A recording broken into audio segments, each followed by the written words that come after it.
This is Good Morning Uganda Extra.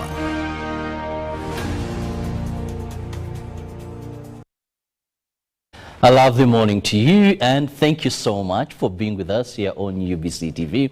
I'm Robert Chirabo Nyonyitono. Welcome to Good Morning Uganda Extra here on UBC TV, which is an extension of Good Morning Uganda. But I cannot forget to remind you that every weekday, make it a date with us from 6:30. Now, today we are going to be discussing a very interesting yet very important topic, and that is refugees, but to be more specific, we want to look at urban refugees. And when you talk about urban refugees, the guests I have in studios are better positioned to explain that. Uganda is the third largest country in the world when it comes to hosting refugees. In Africa, we are #1. And we have two types of refugees. We have those maybe one would call rural refugees, those that are in camp settlements. And we have those that live within urban centers, and they are more so on their own. Now, like I told you, the guests I have are in better position to explain this and more. I have John Mary Kisembo, who is the director, Jesuit Refugee Services in Uganda. You're most welcome. Thank you very much, Mr. Chirabo, for hosting us on this Good Morning Extra program. And thank you for bringing us together to discuss on this topic, crucial topic, especially as we celebrate the World Refugees Day, which is designated by United Nations to be celebrated across the world on 20th of June. Thank you so much. And just next to me happens to be, that is the country director, Norwegian Refugee Council. I'm humbled and honored to be having you. Good morning. Good morning, and thank you so much for the invitation this morning. It's a really good moment for us to be discussing this issue for Uganda. And I'd like to start by saying that I think that the refugee hosting situation in Uganda is a huge achievement for Uganda.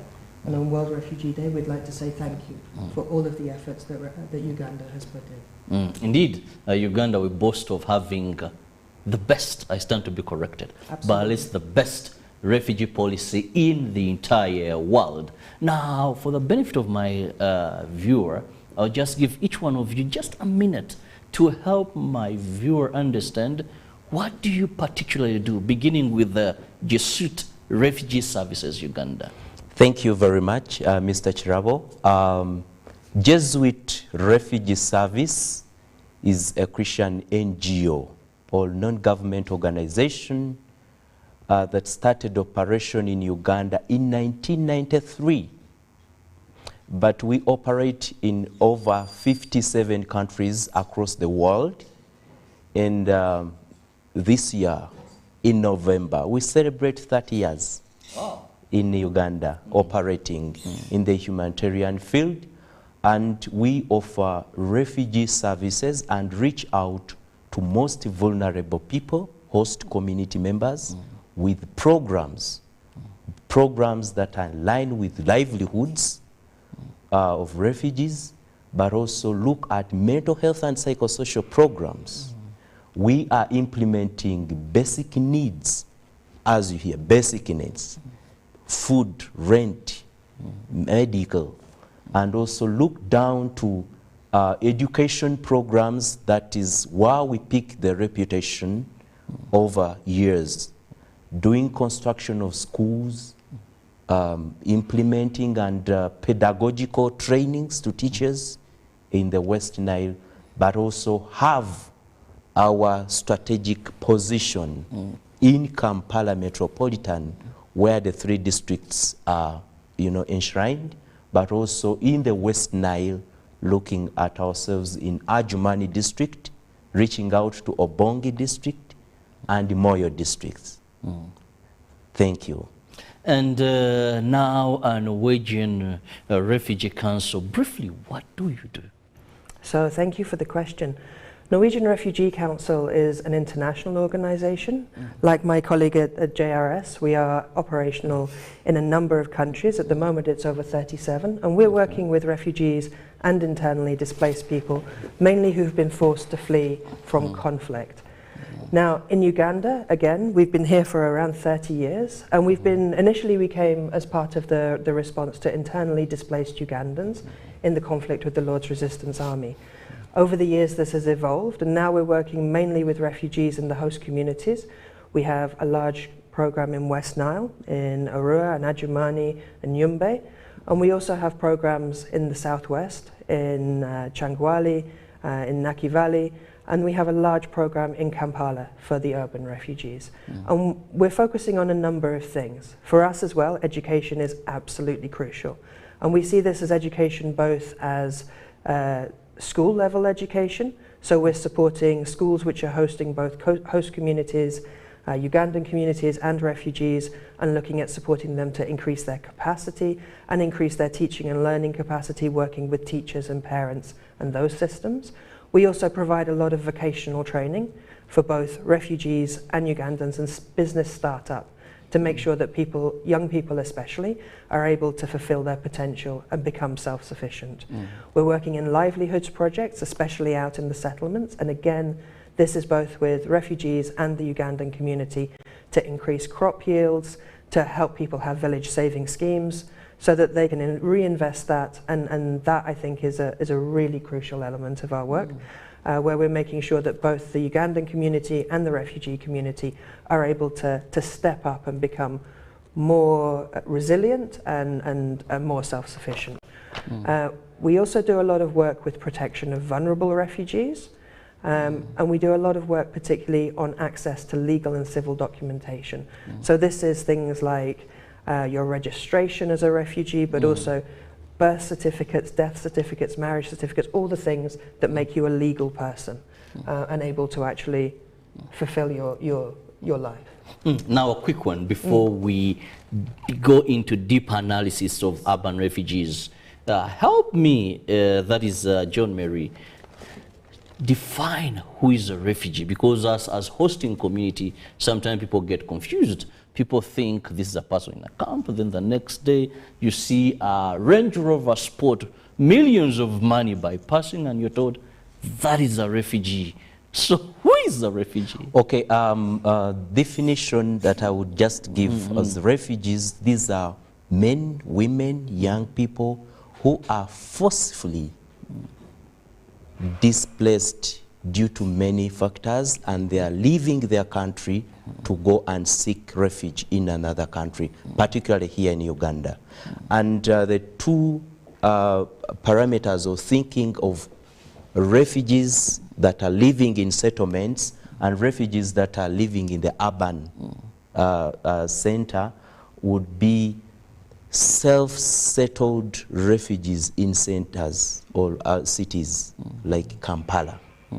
But we have refugees that are settled and were all organized and put in settlements.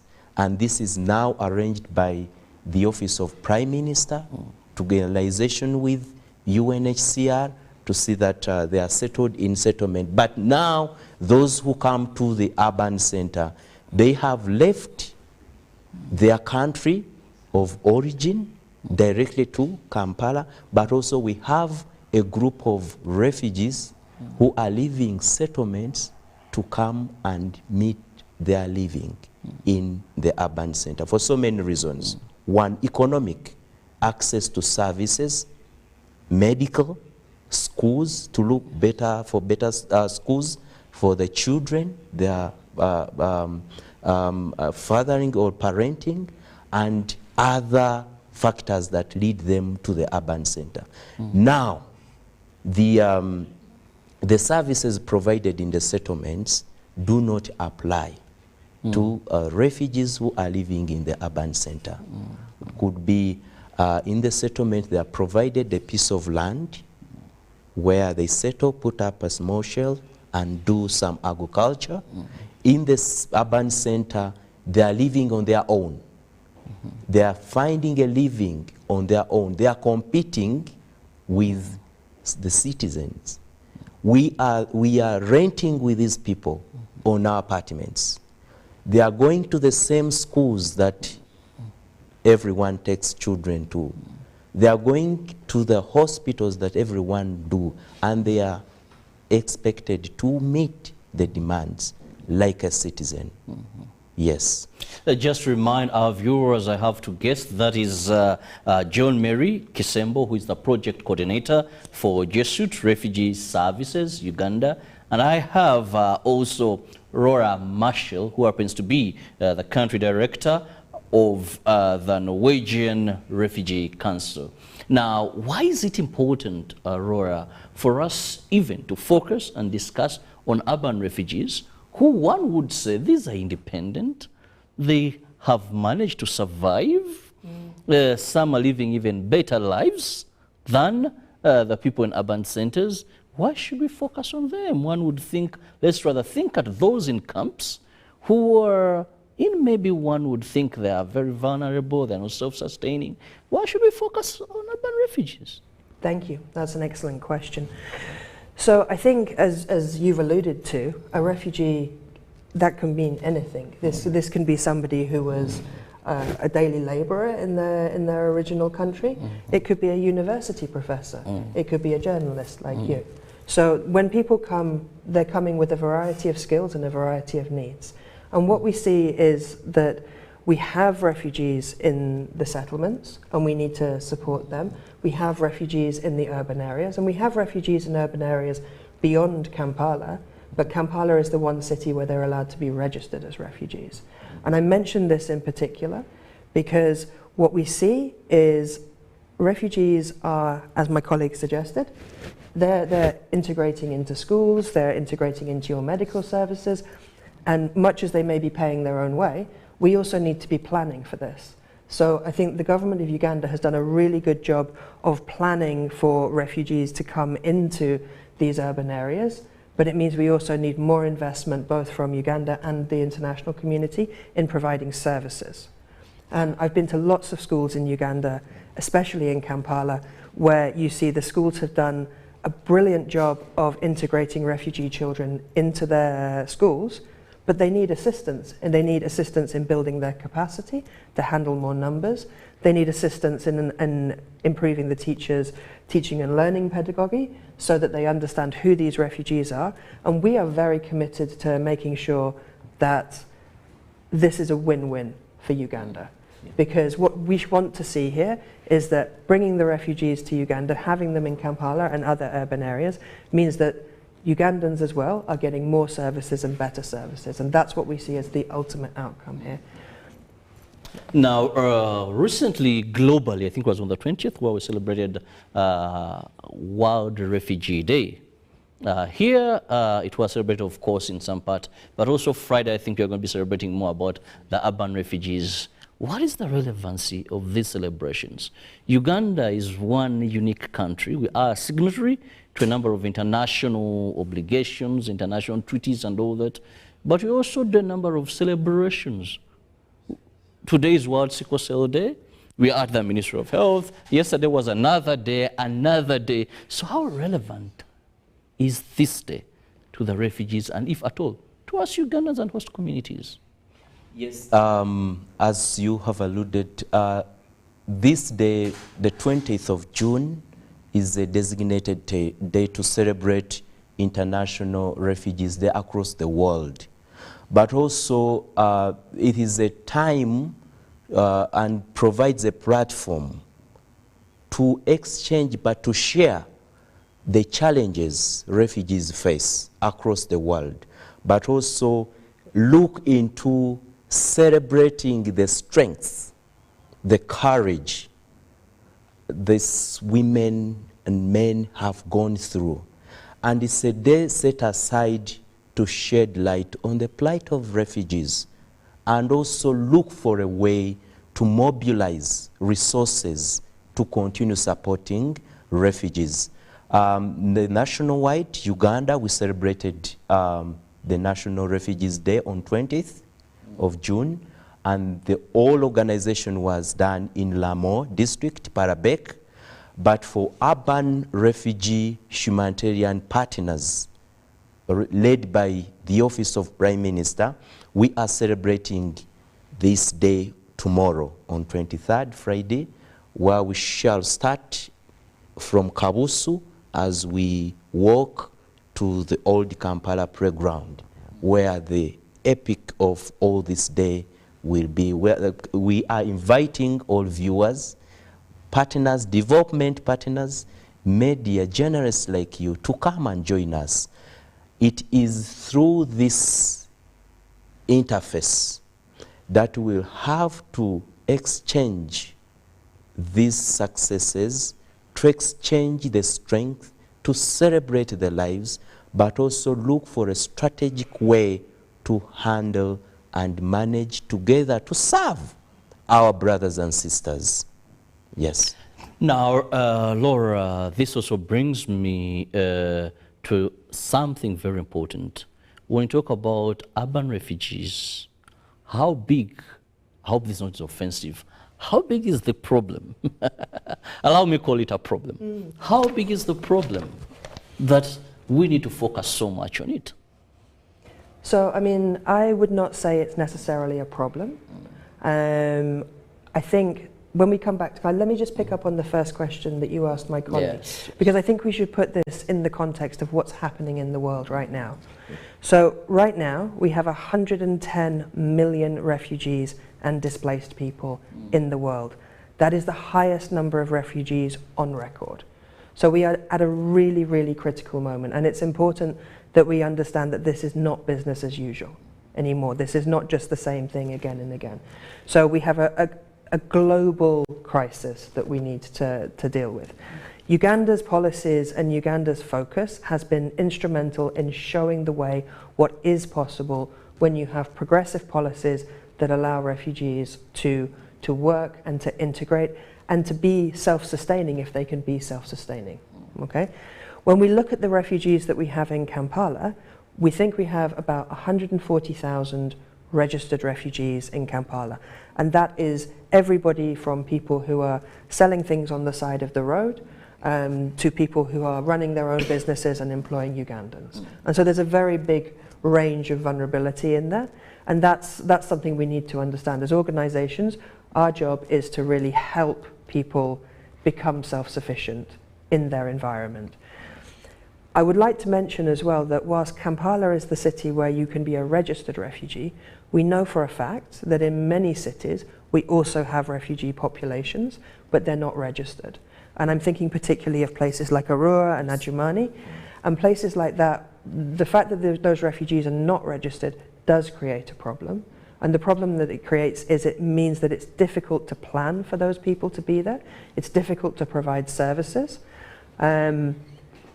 It's difficult to plan for those people to be there. It's difficult to provide services. And what we see in schools, I've been to schools in Adjumani and Arua, where half the population is now refugees.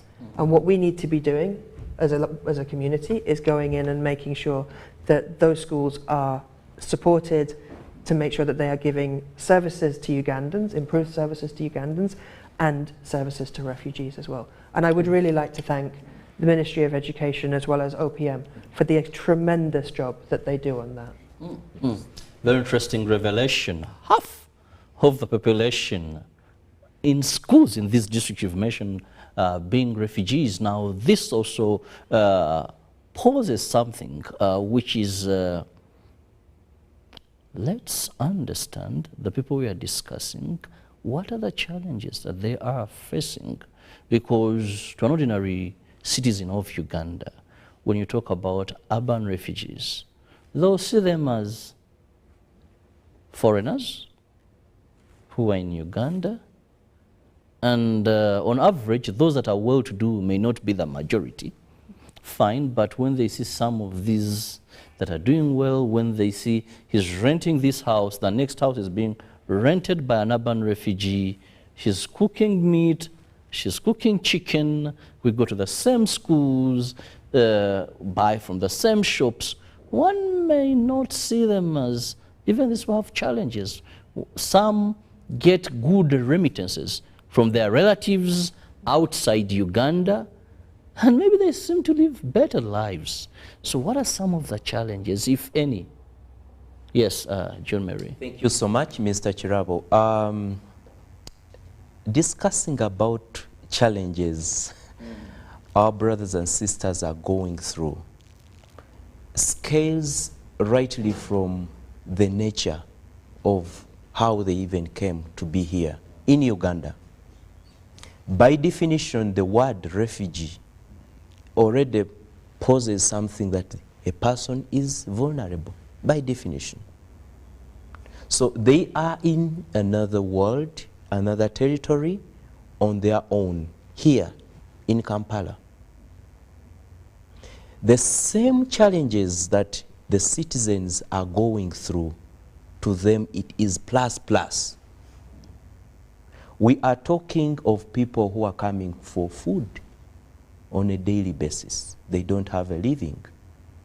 We are talking about a mother that is having a family, a household of around 5 children, and 4 of them are sick. She's looking for medical support. One would say, just like people, us, the host community, Exactly, you have these children, and you're looking for support. Yes, yes. But they have lived, they don't have land, they don't have where to do something. Then we are talking about people who have, in their small way, innovatively thought about selling something on the roadside, and tomorrow it is taken away because of failure to absorb some or to observe some policies of setting up a business. A business is taken, a basket of bananas has been taken, so an income and the source of a living is taken away, and the entire family is on our gate knocking.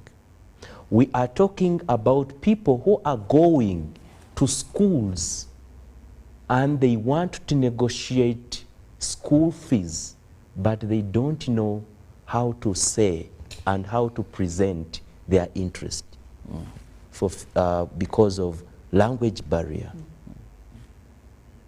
So all those are challenges. But also when you go to the systems of how, because with the different programs that partners like Jesuit Refugee Service, NRC are implementing is livelihoods. You are giving a long-term skill that this person is going to set up a business, but how are they going to start a business? Either setting something on the roadside. Tomorrow it is wind out. Where are these people going? Those are all challenges. We are talking about the discrimination. The same person applying for a job, bringing a CV on your doorpost, and the probability of picking this person and the chances. First of all, the systems put in place. You need to have a degree, you need to have the papers are certified and all that. We are talking about that. Discrimination in all capacities. So this whole topic takes us all, decision makers at all levels, in offices, implementing partners like my colleague, UNHCR, OPM, you the journalists, creating awareness, and we want to thank you for this platform. Now, that said, we've earlier talked about that is our policy as a country, the refugee policy that is being recognized globally, talked about on various forums as self-sustaining, that a refugee in Uganda, except from not being a national and not being able to participate in voting, they can't stand as a leader. This policy almost creates no difference between them and us. And this is where I want to bring in Rola. Let's look at the legal framework, the policy. How has it addressed some of the challenges that he's talking about? I've read the refugee policy, Uganda's policy, for times I cannot mention. And sometimes as a local, I even feel offended. I feel like we're opening up so much, giving this for so much. And now when I see that despite such a strict, lovely policy taken over by other countries as a role model policy for Uganda, how then is it not addressing such challenges? Thank you. That's a really good question.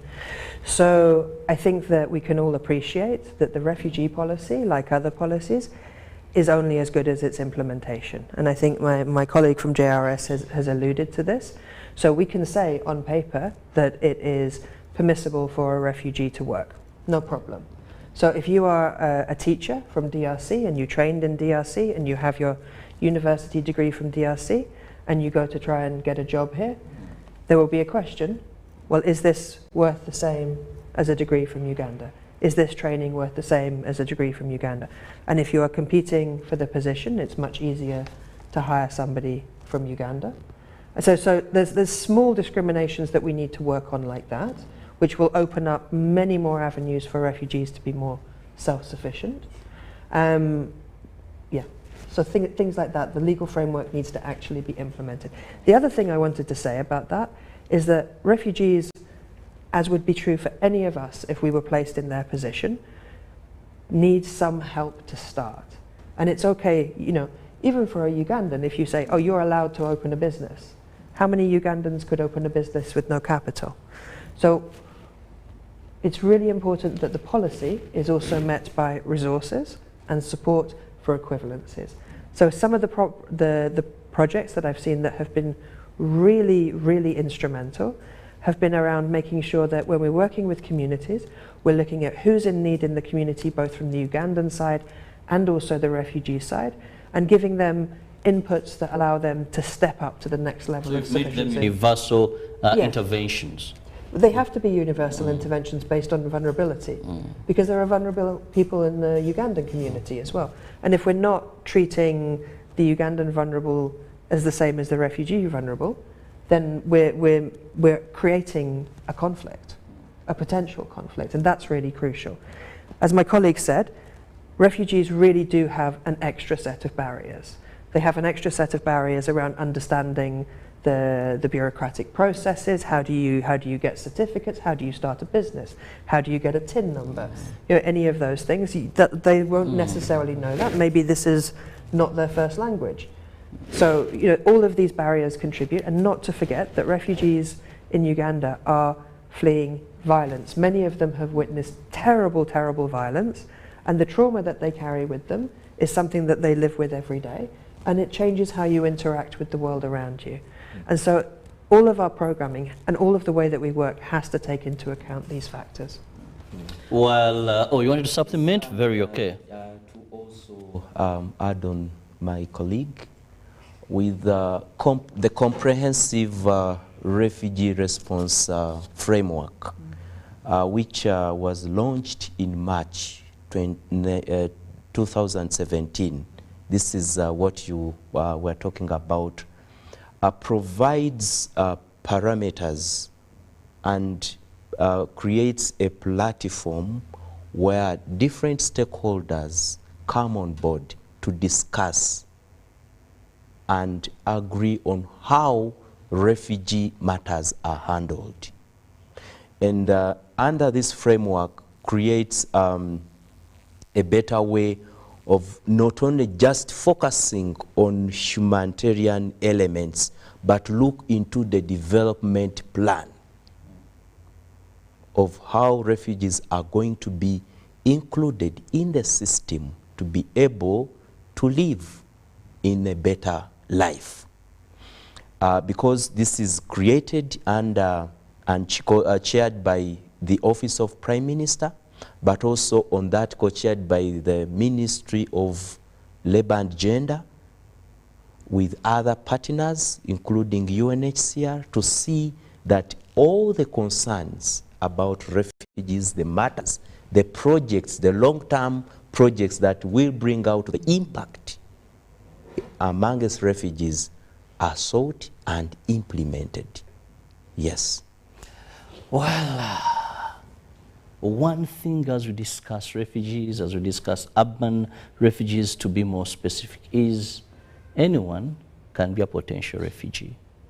And no one chooses, but circumstances, if you are to go by the true definition of a refugee, circumstances force someone to flee for their life. And even as Ugandans, we have at one point been refugees, of course, with about 40 plus years of peace, security and tranquility. Many of us, when you talk about a Ugandan being a refugee, they'll tell you that's not for us. But, well, fate can turn things that way. So we shouldn't look at refugees with the negativity, but look at them as people who are here because it's not by choice, and they were running away from disaster that had stricken their countries. Allow us to go for a short break. When we return, I and my guests will be discussing more regarding urban refugees. Keep it with us on UBC TV. It is Good Morning Uganda Extra. Live from UBC Studios in Kampala. This is Good Morning Uganda Extra.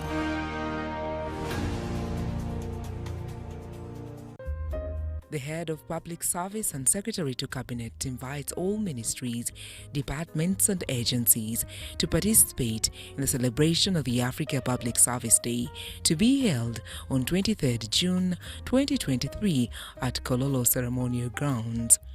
The theme of this year is the African Continental Free Trade Area will require a fit-for-purpose African public administration to succeed. The celebration shall be marked with Inter-MDS Sports Gala from 19th to 22nd June 2023 at Makerere University Sports Grounds. MDAs will carry out corporate social responsibility events in their respective communities. There will be a walk and exhibitions by MDAs on 23rd June 2023 at Kololo Ceremonial Grounds. The chief guest will be His Excellency, the President of the Republic of Uganda. The public is welcome to the event to interact with government officials. Juko. Yo. Wachikuwa. Check the shopping, man. What's your secret? Uganda wange. Haven't you heard of the parish development model PDM? Yes, I did, but I thought it was just a talk. No, Sebatia. It is real. I and a few friends together formed a circle, accessed money from the PDM, invested in a portrait project, and now things are moving. Juko. I thought I was one of your friends. You are. But you left me behind. I didn't leave you in poverty. What you do, just visit your LC2 chairperson and your parish chief and start the process of economic transformation. Just like that. The parish development model is an initiative from the government of Uganda through the Ministry of Local Government designed to transform all lives of Ugandans for the better. PDM, my parish, my development, my life.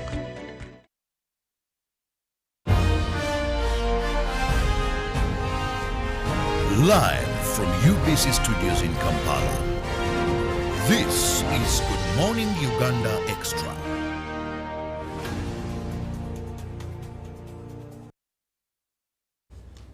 Welcome back from that break, and thank you for being with us on UBC TV.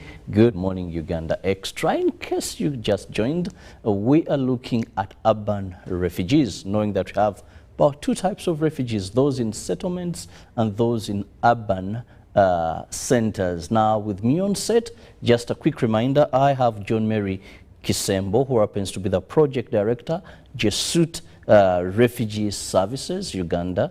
And I have also the country director for Norwegian Refugee Council, that is Laura Marshall. Now, Laura, let's look at social inclusion, because what is very important here is how does this urban refugee fit in and live life better? There's one song that I love listening to.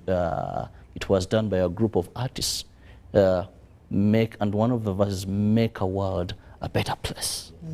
Heal the world, make it a better place for you and for me. So how do we make Uganda a better place? How do we include them? Thank you. Thank you for the question. I think that it comes down to a lot of what we're talking about here. It comes down to, first of all, looking at the situation for Ugandans, honestly, and acknowledging where Ugandans are also struggling and also need to have support for their situation to be raised up. It means looking at where we are including refugees in our communities, to look at what impact that has on services, essential services like education and health, and making sure that we're planning and putting the resources there so that those systems are not strained by having extra people to look at them, within them.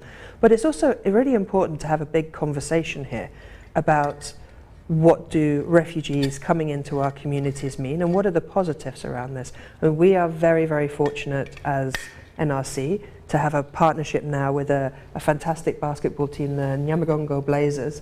And we're partnering with them because they are half refugees, half Ugandans. And we think it's a really, really wonderful story about how Ugandans and refugees have come together, formed a community together, and have succeeded together. And that is really the message that we would like to give, that it is possible with support, that this becomes not a zero-sum game where someone wins and someone loses, but something where refugees coming into our community gives our community something more. And I think that's crucial, both that we look at the services and the practicality, but also the conversations that allow us to include refugees and see the benefit that they give. These are people with skills, these are people with energy, these are people who can help build the Ugandan economy, and these are people who want to contribute. I mean, I've spoken to so many refugees who are incredibly grateful for the opportunity to come to Uganda for safety, and they want to bring something back. They want to be, when they go home, they want to take something home. So I think we see it like that. Rather than refugees are always going to be a burden, refugees are an opportunity as well. I love that, an opportunity as well. Now, John Mary, we know that there are refugees that come with children, and education is very crucial and very important. We know some came as refugees. They have done enormous contribution to this country. Even when you talk about the early Bush war struggle, still you can locate people who had come from a certain country, and now here they are, they participate in the struggle and all that. We cannot, even when you're on Heroes Day, there are names you can locate and they will tell you, no, these came, did what they had. Maybe they were running away from some hard time. So yes, there is a great potential that we can tap into these refugees.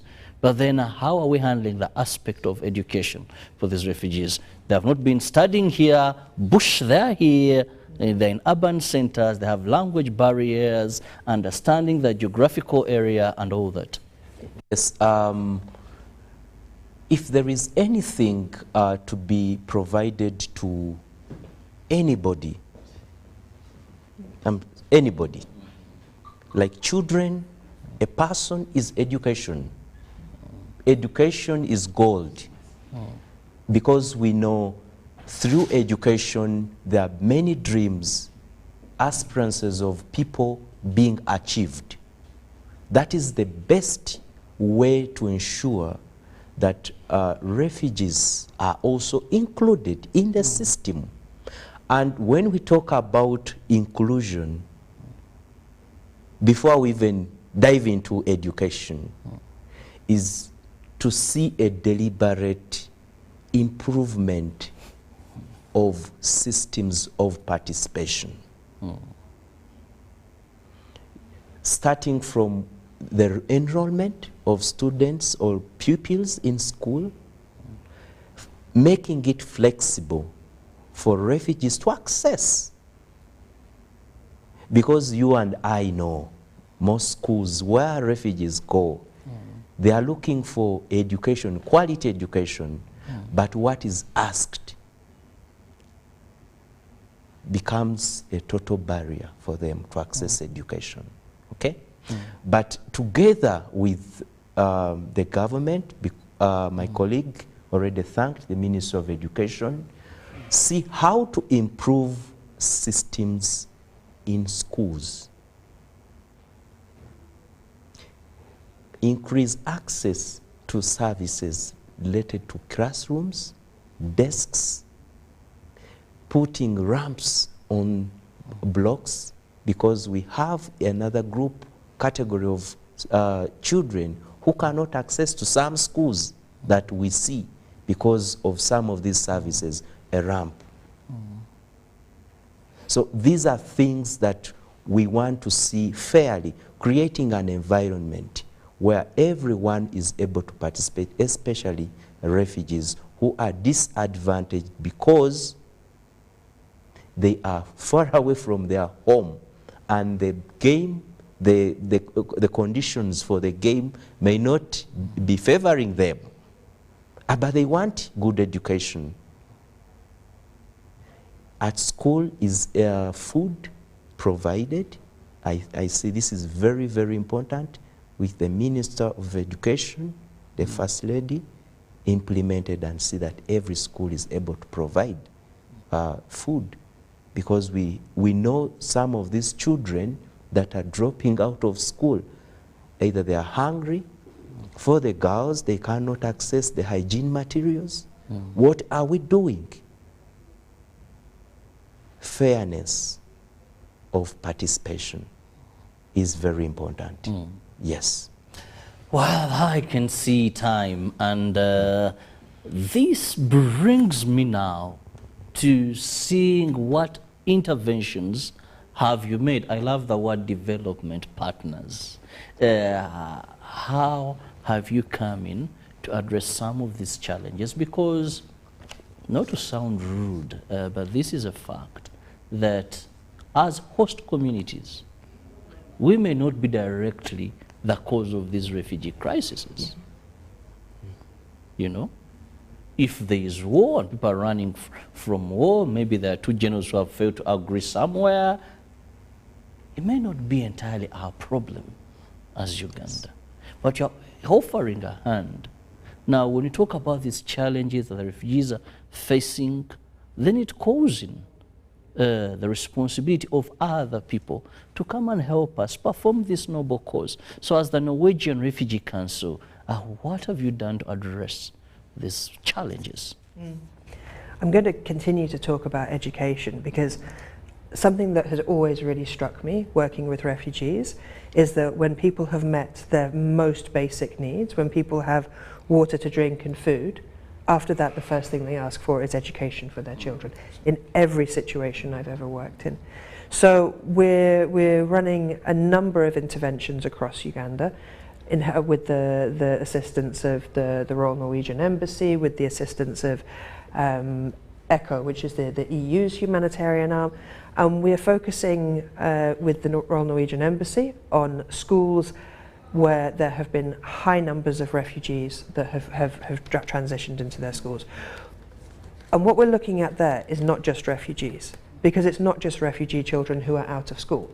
So we're working with the communities around to identify children who should be, and this is particularly primary school age children who should be in primary school but in fact are working or unable to access.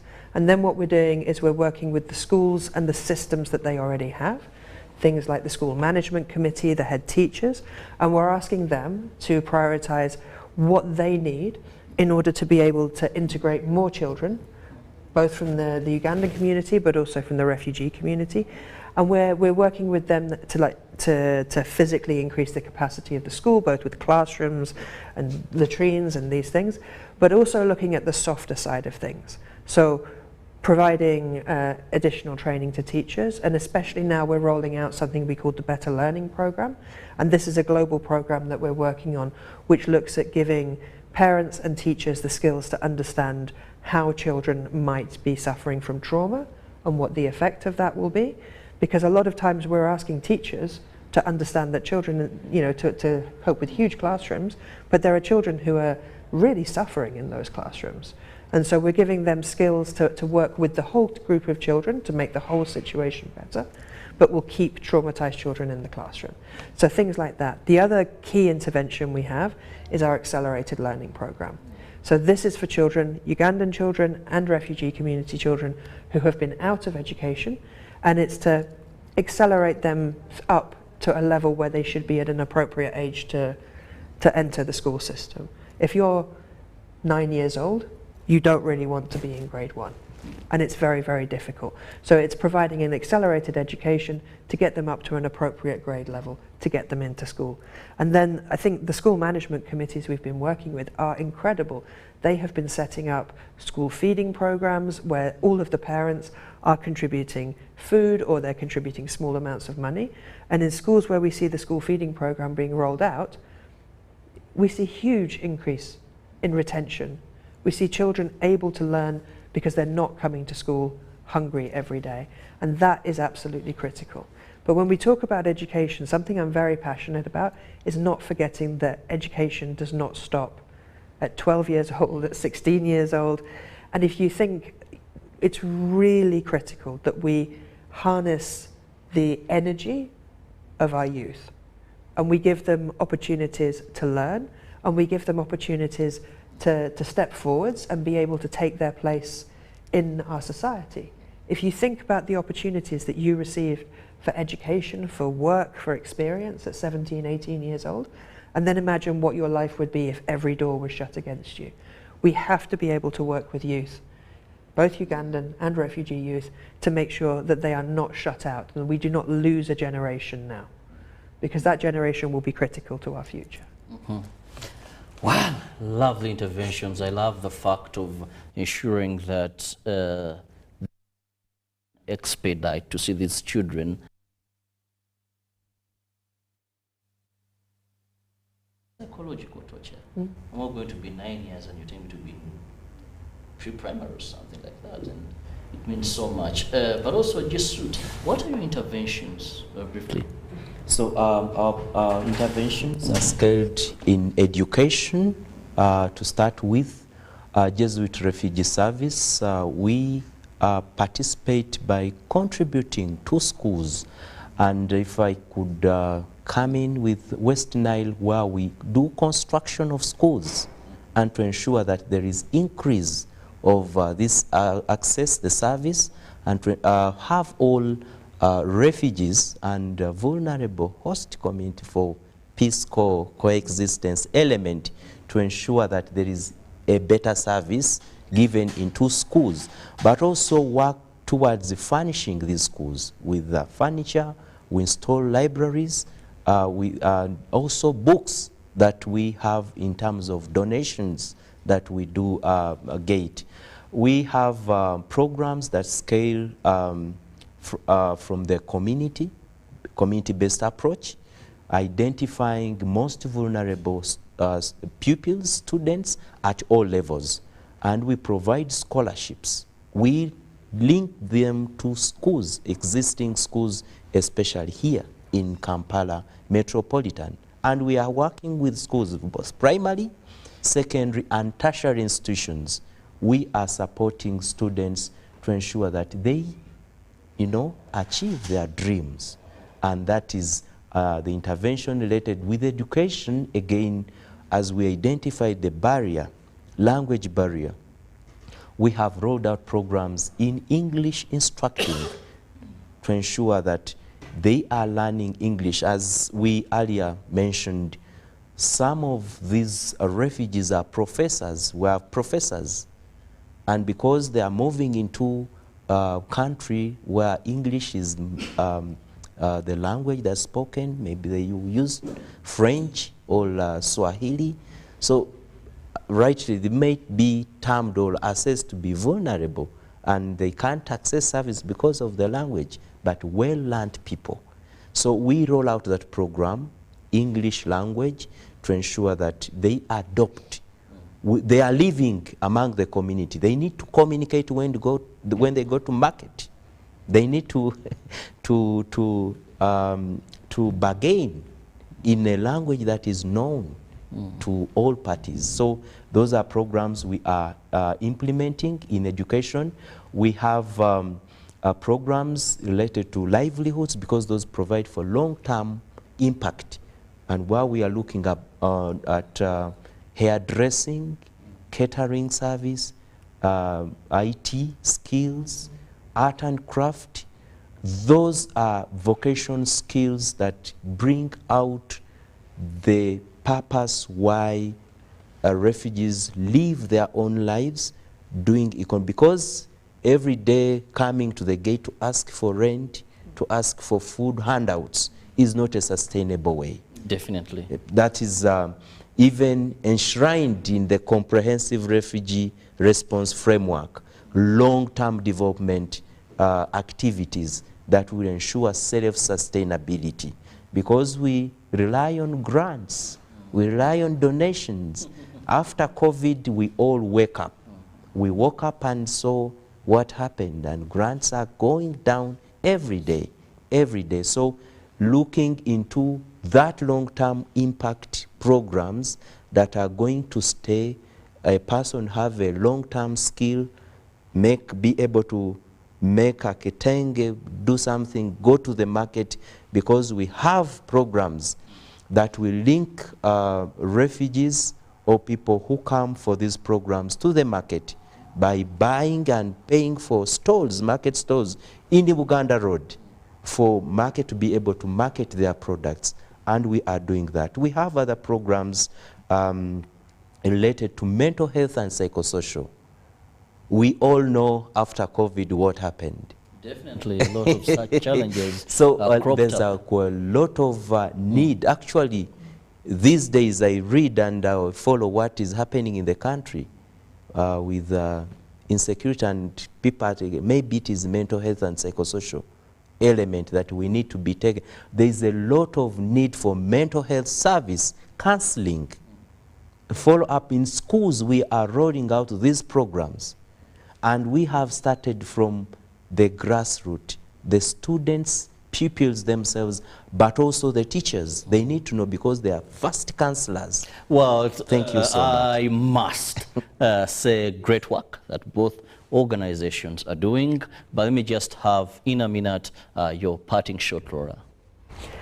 I think my parting shot would be to come back to the idea that this is a situation where there is a win-win that is possible, and that refugees, can bring something unique and help build an even better Uganda. But at the same time, I think we all acknowledge we have to do, as the international community, as much as we can to make sure that the resources to support that are brought into the country to help. And I think that's something that we can be very much working towards. So, happy World Refugee Day.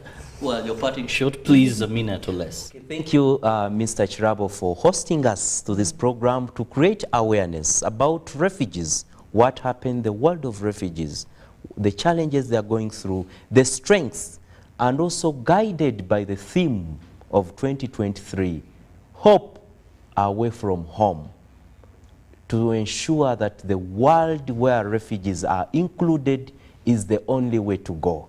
We want to thank you, all our listeners outside there who have been following us, and thank you so much for supporting these programs. Well, thank you so much. That is John Mary Kisembo, who happens to be the project director, Jesuit Refugee Services Uganda. Thank you for your time. And Laura Marshall, the country director, Norwegian, that is Refugee Council. Thank you. It's been really very informative. And of course, speaking about the plight of refugees, more so the urban refugees. Let's all make our world a better place for all of us to live. And refugees can also be very beneficial to a country if they are potential, if they are given that proper environment to live to their full potentials. Have a lovely day. See you tomorrow, God willing, for God and my country.